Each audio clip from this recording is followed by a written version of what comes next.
is a youthful population with 80% of the population below 35 years. However, due to lack of job opportunities, a lot of youth are unemployed. In recent years, there has been a rapid increase in youth migration to urban areas in search for jobs and businesses, but jobs are not easy to get. The agricultural sector offers great opportunities, but challenges include lack of skills, lack of capital, changing climate, and low access to critical resources such as land.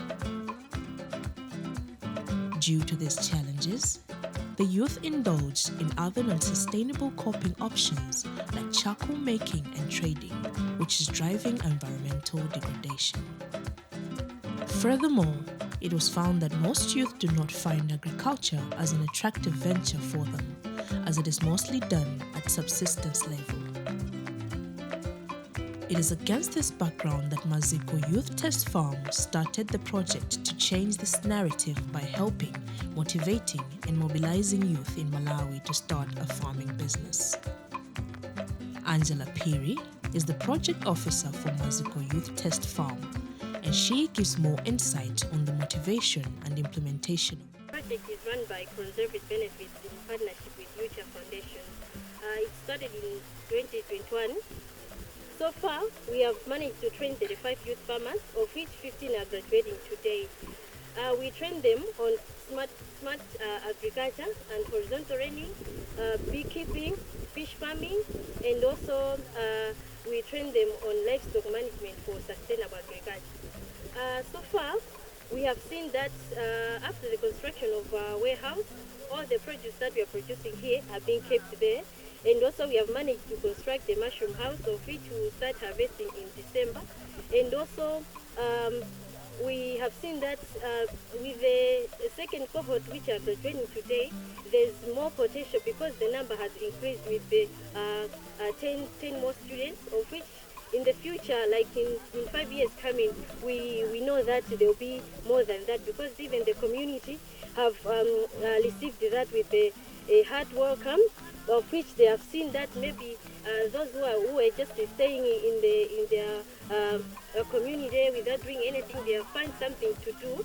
And we hope that in the next 5 years, there will be more students, and we will also have a lot of crops that will be grown here. At the Youth Test Farm, youth participants follow a yearly program where they experiment with different kinds of farming systems, participate in training sessions, and visit other inspiring example farmers. The trainings offered at the Youth Test Farm focus on climate-smart farming practices using smart, simple, market-based, affordable, and repairable technologies. The trainings also cover supporting modules such as training on business plan development, business management, financial management, recording keeping, profit and loss analysis, and market analysis. To ensure smooth coordination between the project and the Ministry of Agriculture Extension staff, the project facilitates joint and supportive supervision and planning of all activities at all levels. Joseph Chisolo is the Agricultural Extension Development Officer at Ukwe EPA in Ilongwe District, and he explains on how they conduct their services at this farm. This organization is working with the youth of Ukwe EPA, Ukwe Extension Planning Area, in hand with Malawi government to promote youth in agricultural activities, more especially in horticultural crops and also in the winter crops. They are taking this youth to grow some crops of summer and also horticultural crops during the winter time. Conserve with the benefit is making sure that the farmers, more especially the youth, are imparted with the information of agricultural activities so that they can make their own money to boost their economy of their families in their villages. They are here at the Maziko farm to train, to take all the information concerning the agriculture so that when they are going back to their home, they can practice and make use of this information to boost their economy as well as reducing the hunger in their homes. The impact of this organization is to boost and making sure that all the youth in the villages are doing well in agricultural activities. These young farmer groups are further supported to produce crops of their choice on 1 acre land parcel within the Youth Test Farm as a way of allowing them to put into practice the new knowledge and skills obtained during the course of the training. After young farmers get trained, now it is a graduation day and time for them to go back to their respective communities to train their fellow farmers. These trainings are in a form of demonstration and hands-on work to arouse individual interest and increase understanding, hence increase adoption of interventions. After being trained in the year 2021 to 2022, Agnes Maikolo of Chamadenga village, Group Village Headman Gwirite, Traditional Authority Kabudula in Lilongwe, is rearing pigs, cultivating tomatoes, maize and beans through the knowledge she obtained from Maziko. She says apart from securing food for her family, she's able to obtain money through extra produce she obtains.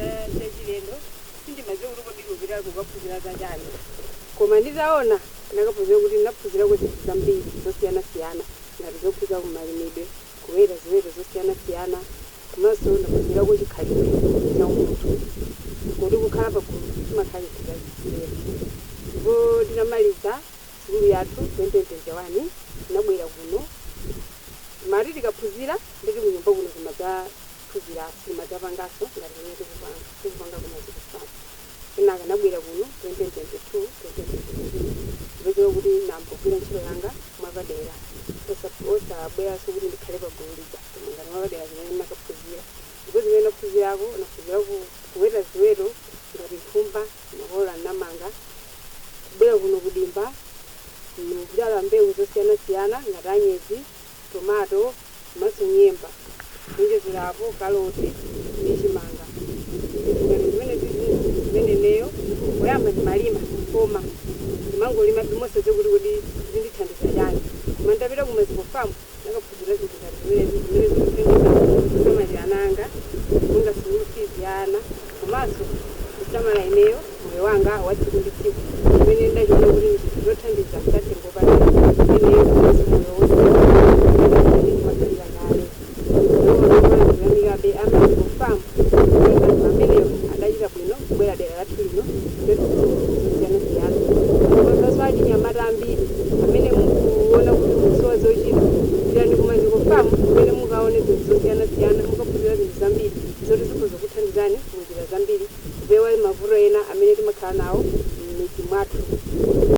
Kenneth Jackson of Kadzakumanja village in Lilongwe gives a success story of how Maziko project has transformed his livelihood from the period he stayed at this place.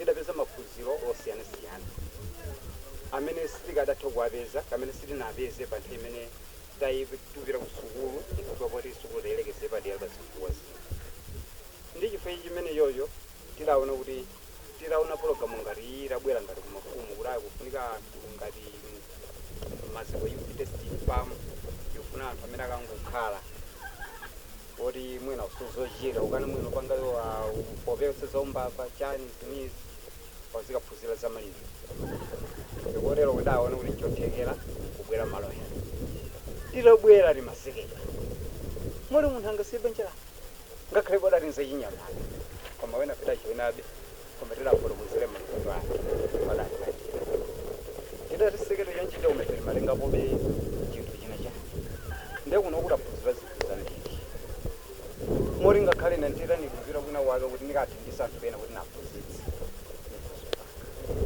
choti sangalatse chake nchoti nangasi olo likapita ku sukulu secondary school kumakhala theory ni practice olo kuno kuti mapanga theory ni practice Timalowa nkrasi mpanuka panga zoka chiraso.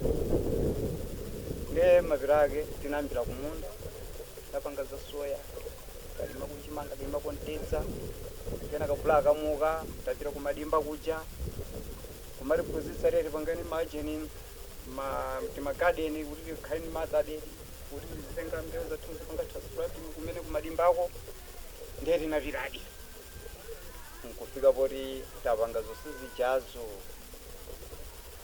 mafika tiri ngati lero kuti bakhali chimwemwe ngati chichi. Tokozani Chikakuda of Group Mphalaulo in Lilongwe, after being trained, is a happy person and is appreciating for the coming of this project to this area. He narrates more about his happiness through this program.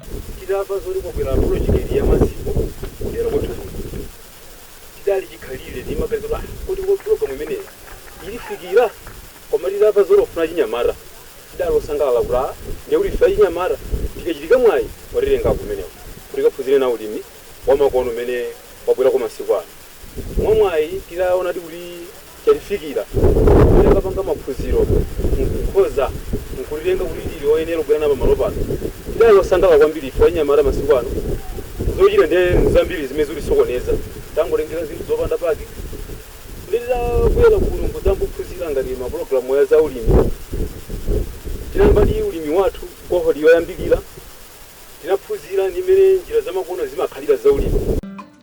Chief Chitete, Traditional Authority Kabudula in Lilongwe, said that all chiefs are very happy with the coming of this project and they will make sure the children benefit from the project.